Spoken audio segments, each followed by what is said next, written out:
Simulan natin dito mga idol. Los Angeles Lakers dumaan sa huling ensayo nila bago ang Game 2 kontra sa kupunan ng Minnesota Timberwolves at Maxi Kleber gagamitin na para sa pagpapalakas ng depensa ng Lakers. And bago ho natin yan ipagpatuloy pag-usapan, please huwag niyo muna kakalimutan na mag-like and subscribe sa ating YouTube channel. Maraming salamat mga kaibigan.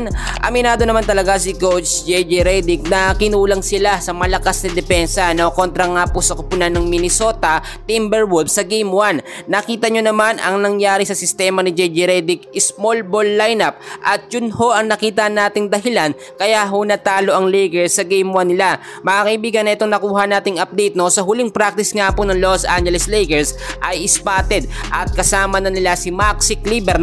Ito ho yung backup na sentro ng Los Angeles Lakers. Then recently na injury ito or nasa injury list ng Lakers, pero ngayon ito ay okay na. So far nasa kondisyon na ang kanyang pangatawan at makakapaglaro na nga po sa Game 2 ng Lakers. Alam naman natin mga kaibigan, nagkamali man ng pagtanggal ito nga po si JJ Redick kay Christian Coloco at kay Trey Jemison at iniwan si Alex Len, hindi naman ginagamit. Pero sa pagkakataong ito mga kaibigan, gagamitin na ni JJ Redick ang kanyang panibagong sistema.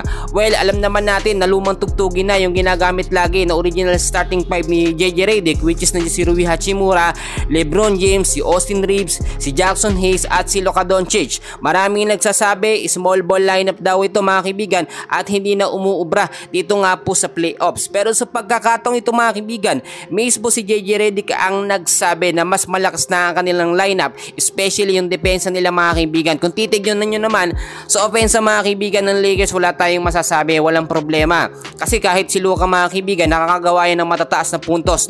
Yung mga outside shooting po nitong si Luka, talagang bihira magmintis. Ang problema natin ngayon, yung depensa na dapat maibibigay nga po ng Lakers. Dahil ito nga po si Jackson Hayes, recently sa Game 1, nakita nyo ilang minuto lamang siya nakapaglaro, 8 minutes lamang, may isang puntos lamang. Kaya nga na una pa lang sinasabi natin noon pa na kailangan talaga magkaloon ng legit na sentro o big man ng Los Angeles Lakers para magpalakas sa kanilang opensa at depensa. So ang mangyayari ngayon mga kaibigan, ang magbabago sa starting five na lineup ng Lakers, papalitan ho muna nito nga pong si Maxi Kleber, eto nga pong si Jackson Hayes sa starting five. So sinasabi ng iba, kulang pa sa chemistry ito nga pong si Maxi Kleber sa mga player ho ng Lakers. So bakit gagamitin? Alam nyo mga kaibigan, mas okay na ho na magkaroon ng experimental lineup ito si JJ Redick kaysa yung maglalaro ulit yung ginabit sa huling Game 1 sa Game 1 na hindi naman po nanalo.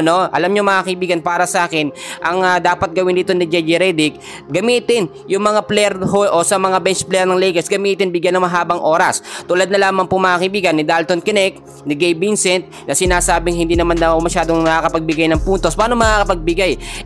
Napaka-limited lamang ng oras, especially si Dalton Knecht na siyang susi din.